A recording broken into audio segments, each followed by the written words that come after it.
नमस्कार दोस्तों, आपका अपने YouTube चैनल एग्जाम फ्रिजन में स्वागत है। दोस्तों, इस वीडियो में हम लोग इतिहास का बहुत प्रमुख चैप्टर सल्तनत काल के बारे में पढ़ेंगे दोस्तों।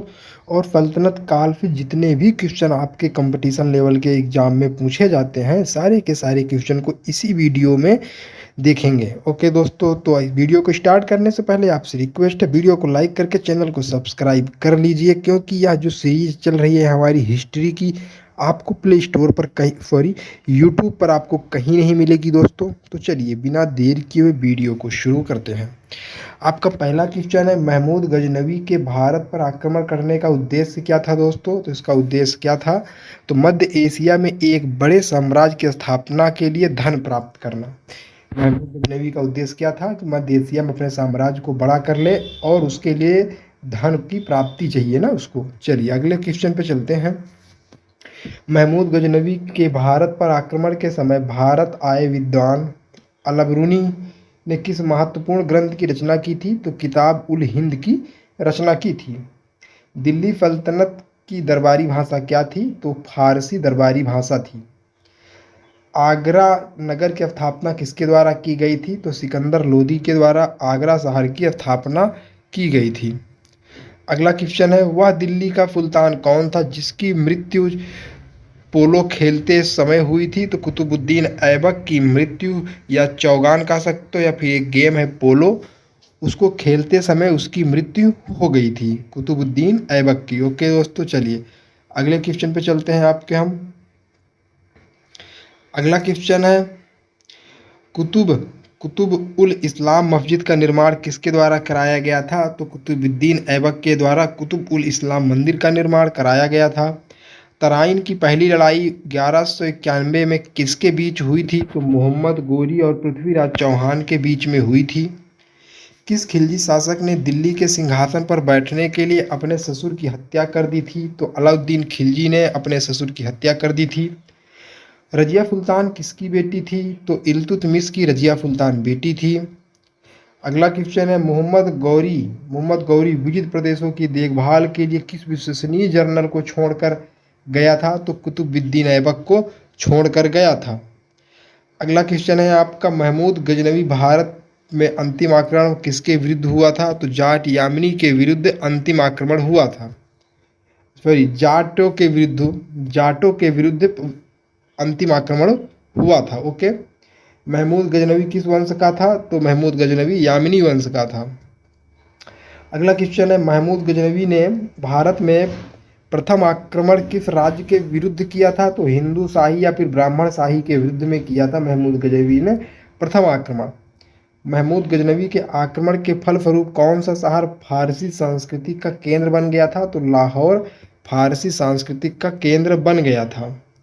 ओके, अगला क्वेश्चन है, किसने ढोल की तेज आवाज़ के साथ एक महिला का अपने पति का चिता के साथ स्वतः को जलाने का भयानक दृश्य चित्रण किया है? तो इब्ना बतूता ने किया है। भारत में मुस्लिम राज का संस्थापक माना जाता है किसको? तो मोहम्मद गौरी को मुस्लिम राज का संस्थापक माना जाता है। किसने इक्तादारी प्रथा चलाई थी? तो इक्तादारी प्रथा इल्तुतमिश ने चलाई थी। लाख बख्श के नाम से जानने वाला भारतीय शासक कौन था? तो कुतुबुद्दीन ऐबक लाख बख्श के नाम से जाना जाता था। 13वीं शताब्दी में सेना का सर्वोच्च अधिकारी कौन होता था? तो खान सर्वोच्च अधिकारी होता था 13वीं शताब्दी में सेना का। भारत में गुलाम वंश का संस्थापक कौन था? भारत में गुलाम वंश का संस्थापक कुतुबुद्दीन ऐबक था। कुतुब मीनार के कार्य को किसने पूरा किया था? तो इल्तुतमिश ने कुतुब मीनार के कार्य को पूरा किया था। दिल्ली का पहला तुगलक सुल्तान कौन था? तो गयासुद्दीन तुगलक दिल्ली का पहला तुगलक सुल्तान था। पंजाब के हिंदू शाही राजवंश को किसने स्थापित किया था? तो कल्लर ने पंजाब के हिंदू शाही राजवंश को स्थापित किया था। वह रोमन सम्राट अगस्ट की भांति सावधान था कि वह दूसरों की तरह शक्तिशाली न लगे और दूसरों के स्तर से अधिक न लगे। यह संदर्भ किसके लिए है? तो यह संदर्भ बहलोल लोदी के लिए है। अल्बेरूनी किसके शासनकाल का इतिहासकार था? तो मोहम्मद गजनवी के शासनकाल का इतिहासकार था। किसके फलस्वरूप सबसे अधिक मंगोल आक्रमण हुए थे? तो अलाउद्दीन खिलजी के शासनकाल में सबसे ज़्यादा मंगोल आक्रमण हुए थे। किसके शासनकाल में? अलाउद्दीन खिलजी के शासनकाल में। तराइन के द्वितीय युद्ध में किसने किसको पराजित किया था? तो मोहम्मद गोरी ने पृथ्वीराज को पराजित किया था तराइन के द्वितीय युद्ध में। सन 1329 और 1320 के बीच तांबे के सिक्के के रूप में परिणाम स्वरूप मुद्रा सांकेतिक मुद्रा की का प्रचलन किसने किया था? तो मोहम्मद बिन तुगलक ने तांबे के सिक्के चलवाया था। दिल्ली के किस सुल्तान को इतिहासकारों ने विरोधों का मिश्रण बताया था? तो मोहम्मद बिन तुगलक को विरोधों का मिश्रण बताया था। अगला क्वेश्चन है, लोदी वंश का अंतिम शासक कौन था? तो लोदी वंश का अंतिम शासक इब्राहिम लोदी था। इनाम भूमि किसको दिया जाता था? विद्वानों और धार्मिक व्यक्ति को इनाम में भूमि दिया जाता था। यात्री इब्नु बतूता कहाँ से आया था? तो मोरक्को से आया था। कहाँ से आया था? मोरक्को से आया था। ओके, अगला क्वेश्चन देखते हैं दोस्तों। अगला क्वेश्चन है, उत्तरी भारत की प्रथम मुस्लिम महिला शासक, दिल्ली पर राज करने वाली प्रथम महिला शासक कौन थी? दिल्ली पर राज करने वाली पहला महिला शासक जो थी वह रजिया सुल्तान थी। दिल्ली के प्रथम सुल्तान कौन थे जिन्होंने दक्षिण भारत को पराजित करने का प्रयास किया था? तो अलाउद्दीन खिलजी था पहला सुल्तान। भारत का प्रथम तुर्क आक्रमण करने वाला कौन था? तो महमूद गजनवी प्रथम तुर्क आक्रमण करने वाला था। अलाई दरवाज़ा किसका मुख्य द्वार है? तो कुतुब मीनार का अलाई दरवाज़ा मेन दरवाज़ा है, मेन गेट है। कौन सा शासक दास या गुलाम राजवंश से संबंधित है? तो इल्तुतमिश गुलाम वंश से संबंधित है। दक्षिणी अफ्रीकी यात्री इब्नु बतूता किसके शासनकाल में भारत आया था? तो मोहम्मद बिन तुगलक के शासनकाल में इब्न बतूता भारत आया था। महमूद गजनवी ने भारत पर कितनी बार आक्रमण किया था? तो 17 बार आक्रमण किया था महमूद गजनवी ने भारत पर। किसने अपने आप को खलीफा घोषित किया था? तो मुबारक शाह खिलजी ने अपने आप को खलीफा घोषित किया था। लोदी वंश का संस्थापक कौन था? तो बहलोल लोदी लोदी वंश का संस्थापक था। भारतीय इतिहास के बाजार नियमों मूल्य नियंत्रण की पद्धति की शुरुआत किसने की थी? तो अलाउद्दीन खिलजी ने की थी। बाजार में नियमों और मूल्यों का निर्धारण किया जाए, जिसकी शुरुआत किसने किया था? अलाउद्दीन खिलजी ने किया था। अगला क्वेश्चन है, राज संबंधों में उलेमा की दखल का विरोध किस सुल्तान ने किया था? तो अलाउद्दीन खिलजी ने किया था।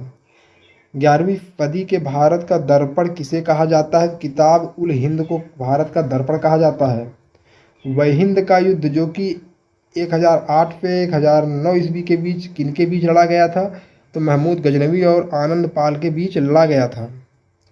दिल्ली सुल्तान का वह प्रथम सुल्तान कौन था जिसने अस्थायी सेना रखी थी? तो अलाउद्दीन खिलजी ने अस्थायी सेना रखी थी अपनी। अगला क्वेश्चन है, दिल्ली के सुल्तानों में से किसने तैमूर शासक मिर्जा शहरुख के अधिराज्य को आना स्वीकार कर लिया था? तो खिज्र खां सैयद ने तैमूरी शासक मिर्जा शहरुख के अधिराज्य को स्वीकार कर लिया था। कौन गुलरुखी के उपनाम के कविताएं लिखा करता था? तो सिकंदर लोदी लिखा करता था। भारत का वह पहला शासक कौन था जिसने मोहम्मद गोरी को पराजित किया था? तो सोलंकी शासक भीम द्वितीय ने मोहम्मद गोरी को पराजित किया था। मोहम्मद गोरी किस वंश का था? तो सनसबनी ग्रुप वंश का था मोहम्मद गोरी। अलाउद्दीन खिलजी के आक्रमण के समय देवगिरी का शासक कौन था? तो रामचंद्र देवगिरी के शासक थे। अगला क्वेश्चन है आपका, जब उसने राजत्व प्राप्त किया तो वह शरीयत की नियमों और आदेशों से पूर्णतः स्वतंत्र था। बर्नी ने यह कथन किस सुल्तान के लिए कहा था? तो अलाउद्दीन खिलजी के लिए कहा था। सल्तनत काल में भू स्वराज का सर्वोत्तम ग्रामीण अधिकारी कौन था? तो चौधरी होता था सर्वोत्तम ग्रामीण अधिकारी सल्तनत काल में। तैमूर के आक्रमण के बाद भारत में किस वंश का राज स्थापित हुआ? तो सैयद वंश का स्थापना हुआ था तैमूर के आक्रमण के बाद भारत में। किस सुल्तान के दरबार में सबसे अधिक गुलाम थे? तो फिरोज तुगलक के दरबार में सबसे ज़्यादा गुलाम थे। किस सुल्तान ने बेरोजगारों को रोजगार दिया था? तो फिरोज तुगलक ने बेरोजगारों को रोजगार दिया था। ठीक है, अगला है आपका यहाँ पे, किस सुल्तान ने फलों की गुणवत्ता सुधारने के लिए उपाय किए थे? तो फिरोज शाह तुगलक ने फलों की गुणवत्ता सुधारने के लिए उपाय किए थे। नालंदा विश्वविद्यालय का विनाश का कारण क्या था? तो बख्तियार खिलजी का आक्रमण से नालंदा विश्वविद्यालय का विनाश हुआ था। तबकात नासिरी के लेखक कौन थे? तो मिनहज उस सिराज था। कौन था? मिनहाज उस सिराज था। किसके लेखक? तबकात नासरी के। ओके, चलिए अगला क्वेश्चन देखते हैं दोस्तों आपका हम। अगला क्वेश्चन है, अलाई दरवाज़ा का निर्माण किस सुल्तान ने करवाया था? तो अलाउद्दीन खिलजी ने अलाई दरवाज़ा का निर्माण करवाया था। कुतुबुद्दीन ऐबक की राजधानी क्या थी? लाहौर थी। अलाउद्दीन खिलजी के प्रसिद्ध सेनापतियों में किसकी मंगोलों के विरुद्ध लड़ते हुए मृत्यु हो गई थी? तो जाफर खां की मृत्यु हो गई थी। अलाउद्दीन खिलजी का प्रसिद्ध सेनापति था जो कि मंगोलों के खिलाफ युद्ध लड़ रहा था और उसकी मृत्यु हो गई थी। तौल की सबसे छोटी इकाई कौन सी थी सल्तनत काल में? तो रत्ती, जिसको हम रत्तिका, संस्कृत में रत्तिका कहते हैं और रत्ती कहते हैं। प्रसिद्ध कवि अमीर खुसरो दरबार में रहे किसके दरबार के थे? तो अलाउद्दीन खिलजी के दरबार में थे। किसने सल्तनत काल में प्रचलित डाक व्यवस्था का विस्तारित विवरण दिया है? तो इब्न बतूता ने दिया है। अगला क्वेश्चन है, तैमूरलंग ने किस वर्ष में भारत पर आक्रमण किया था? तो 1398 ईस्वी में किया था। दिल्ली के किस मुस्लिम शासक के निधन पर इतिहासकार बदियानी ने कहा, राजा को अपने प्रजा से तथा प्रजा को अपने राजा से मुक्ति मिली? तो मोहम्मद बिन तुगलक के मृत्यु पे कहा था। महान इतिहासकार बदियूनी ने ये क्या कहा था कि राजा को अपने प्रजा से और प्रजा को अपने राजा से मुक्ति मिली। दिल्ली की सुल्तनत बलबन का पूरा नाम क्या था? तो गयासुद्दीन बलबन था बलबन का पूरा नाम। कौन सा सुल्तान नया धर्म चलाना चाहता था लेकिन उलमाओं का विरोध किया? तो उलमाओं ने विरोध किया था। तो अलाउद्दीन खिलजी एक नया धर्म चलाना चाहता था लेकिन उलमाओं ने इसका विरोध किया था। अगला क्वेश्चन है, दिल्ली में कौन सा ऐतिहासिक स्मारक भारतीय एवं फारसी वास्तुकला शैली का उदाहरण है? तो हुमायूं का मकबरा ऐतिहासिक स्मारक भारतीय और फारसी वास्तुकला का उदाहरण है। दिल्ली का सुल्तान जो दान दक्षिणा के बारे में काफ़ी ध्यान रखता था और इसके लिए विभाग दीवाने खैरात स्थापित किया था। तो फिरोज तुगलक ने दान विभाग स्थापित किया था जो कि बहुत ज़्यादा दान करता था। किस संगीत वाद्य को हिंदू मुस्लिम गान वाद्य को सबसे श्रेष्ठ मिश्रण माना गया है? तो सितार को हिंदू मुस्लिम सभी जितने भी थे सब इसको यूज करते थे। अगला क्वेश्चन है आपका, नया फारसी काव्य शैली सबक ए हिंदी द्वारा हिंदुस्तानी शैलियों के जन्मदाता कौन थे? तो अमीर खुसरो थे। अनुकूल परिस्थितियां मौजूद होने के बावजूद गुलाम वंश के शासक भारत में अपने साम्राज्य का विस्तार नहीं कर पाए, इसका मुख्य कारण क्या था? तो मंगोलों का आक्रमण का भय इसका मुख्य कारण था, जिसके कारण गुलाम वंश के शासक ने भारत में अपना विस्तार नहीं कर पाए थे। मंगोलों के आक्रमण का भय था। तुगलक नामा के इतिहास रचनाकार का नाम क्या था? तो अमीर खुसरो था। भारत में मोहम्मद गोरी ने किसको प्रथम अख्ता प्रदान किया था? तो कुतुबुद्दीन ऐबक को प्रथम अख्ता प्रदान किया था। अगला क्वेश्चन है, किस सुल्तान के काल में खलीसा भूमि अधिक पैमाने पर विकसित हुई थी? तो अलाउद्दीन खिलजी के शासनकाल में। सल्तनत काल के सिक्के टंका को ससगनी एवं जीतल किन धातुओं से बनते थे? तो क्रमशः चांदी और या फिर चांदी और तांबा से बनते थे। अमीर कोही, जिसको कृषि विभाग के नाम से जाना जाता था, यह एक विभाग था। इसको किस सुल्तान द्वारा शुरू किया गया था? तो कृषि विभाग को मोहम्मद बिन तुगलक के द्वारा शुरू किया गया था। अमीर खुसरो ने किसके विकास के अग्रणी भूमिका निभाई थी? किसके विकास में? तो खड़ी बोली के विकास में अमीर खुसरो ने बहुत ज़्यादा भूमिका निभाई थी। अगला क्वेश्चन है, तैमूरलंग ने किसके शासनकाल में भारत पर आक्रमण किया था? तो नफरुद्दीन महमूद तुगलक के शासनकाल में तैमूरलंग ने आक्रमण किया था। भारत में पोलो खेल का प्रचलन किसने किया था? तुर्कों ने पोलो खेल का प्रचलन किया था। किसने एक तरफ संस्कृत मुद्रा लेख के साथ चांदी के सिक्के निर्गत किए थे, मतलब बनवाए थे? तो मोहम्मद गजनवी ने चांदी के सिक्के पर संस्कृत मुद्रा लेख को लिखवाया था। अलाउद्दीन खिलजी के सेना अध्यक्षों में से कौन सा तुगलक वंश का प्रथम सुल्तान था? तो गाजी मलिक प्रथम तुगलक सुल्तान था। ओके, अगला क्वेश्चन है दोस्तों, जवाबीत कौन था? तो राज्य का कानून को जवाबीत कहा जाता था। किस वंश के अंतर्गत विजारत का जन्मोत्कर्ष हुआ? तो तुगलक का हुआ। 2.5 दिन का झोपड़ा मस्जिद अजमेर का निर्माण किसने करवाया था? तो कुतुबुद्दीन ऐबक ने 2.5 दिन का झोपड़ा बनवाया था। कौन इसको ईश्वर का सांप कहा जाता है? कौन अपने को ईश्वर का सांप कहता था? तो चंगेज खां अपने आप को ईश्वर का श्राप कहता था, अभिशाप कहता था। या दिल्ली सल्तनत का पहला सुल्तान कौन था जिसने दोआब के आर्थिक महत्व को समझा था? तो इल्तुतमिश था। दिल्ली सल्तनत के तुगलक राजवंश का अंतिम शासक कौन था? तो नसरुद्दीन महमूद था। अगला क्वेश्चन है आपका, सल्तनत काल में फवजिल का अर्थ क्या है? तो फवजिल का अर्थ है इक़्तिदारों द्वारा सरकारी खजाने की जमा की जाने वाली अधिशेष राशि। दिल्ली का सुल्तान जो भारत के नहरों में के सबसे बड़े जाल का निर्माण करने के लिए प्रसिद्ध था, तो फिरोज शाह तुगलक ने सबसे ज़्यादा नहरें बनवाई थी भारत में। चंगेज खां के अधीन मंगोलों ने किसके शासनकाल में भारत पर आक्रमण किया था? तो इल्तुतमिश के शासनकाल में चंगेज खां के अधीन मंगोलों ने आक्रमण किया था। अगला क्वेश्चन है, अपनी शक्ति को समेकित करने के बाद बलबन की भव्य उपाधि धारण की थी किसकी? तोताए हिंद की उपाधि धारण की थी बलबन ने। अगला क्वेश्चन है, कौन सी सुल्तान की मृत्यु अफगानपुर तुगलकाबाद में लकड़ी से बने स्वागत भवन के गिरने से हुई थी? तो गयासुद्दीन तुगलक की मृत्यु लकड़ी से बने भवन के गिरने के कारण हुई थी।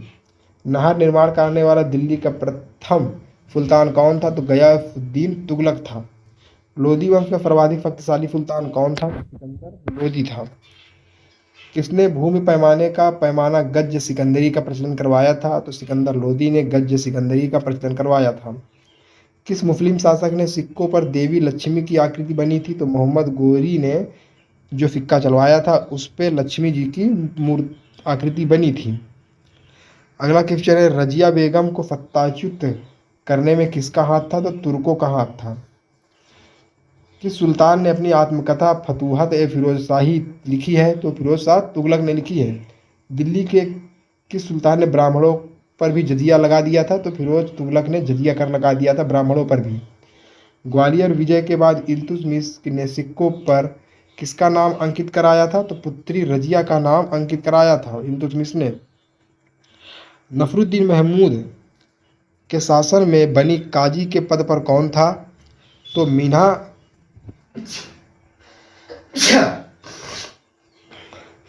मिनाजुद्दीन सिराज था। बलबन का वास्तविक नाम क्या था? तो बहाउद्दीन बलबन का वास्तविक नाम था। जलालुद्दीन के शासनकाल में सबसे बड़ी उपलब्धि क्या थी? तो देवगिरी विजय सबसे बड़ी उपलब्धि थी। अलाउद्दीन के शासन में भूमि कर संबंधी अधिकारी कौन था? तो मुमताज राज था। वारंगल में स्वतंत्र राज्य किसने स्थापित किया था? तो कन्हैया ने किया था वारंगल में स्वतंत्र राज्य की स्थापना। अगला क्वेश्चन है आपका, यहाँ पे बरनी के अनुसार दरबारियों के बीच कभी कभी नग्न होकर दौड़ने वाला सुल्तान कौन था? तो मुबारक खान था। हिंदू धर्म में परिवर्तित मुस्लिम शासक कौन था? हिंदू धर्म से परिवर्तित मुस्लिम शासक कौन था? तो नसरुद्दीन खुसरो शाह था, जिसने हिंदू धर्म को छोड़ के मुस्लिम धर्म को अपना लिया था। अगला क्वेश्चन है आपका दोस्तों, यहाँ पे अगला क्वेश्चन है, नसरुद्दीन खुसरो शाह ने कौन सी उपाधि धारण की थी? तो पैगंबर का सेनापति उपाधि को धारण कर लिया था नसरुद्दीन खुसरो शाह ने। दिल्ली का प्रथम अफगान शासक कौन था? तो बहलोल लोदी प्रथम अफगान शासक था दिल्ली का। इक्ता प्रथम की शुरुआत किसने की थी? तो इल्तुतमिश ने किया था। ऐबक ने अपनी राजधानी कहाँ बनाई थी? तो लाहौर में ऐबक ने अपनी प्रथम राजधानी बनाई थी। महमूद गजनवी ने थानेश्वर पर कब आक्रमण किया था? तो 1014 ईस्वी में आक्रमण किया था महमूद गजनवी ने थानेश्वर पर। मोहम्मद गोरी द्वारा चलाए गए सिक्कों को क्या कहते हैं? तो दिल्ली वाला सिक्का कहते हैं मोहम्मद गोरी द्वारा चलाए गए सिक्के को। अगला क्वेश्चन है, सुल्तान का पद सामान्यतः कैसा था? तो पैतृक सम था, कि मतलब जिसके पिताजी सुल्तान बनते थे तो उसका पुत्र भी सुल्तान ही बनेगा। सल्तनत काल में प्रभावशाली पद किसके अधीन होते थे? तो अमीरों के अधीन होते थे। प्रांतों को अन्य किस नाम से जाना जाता था? तो इक्ता नाम से प्रांतों को जाना जाता था। सल्तनत कालीन शब्दावली के अनुसार सुल्तान के कर्मचारियों को दी गई भूमि क्या कहलाती थी? तो इबलाक कहलाती थी।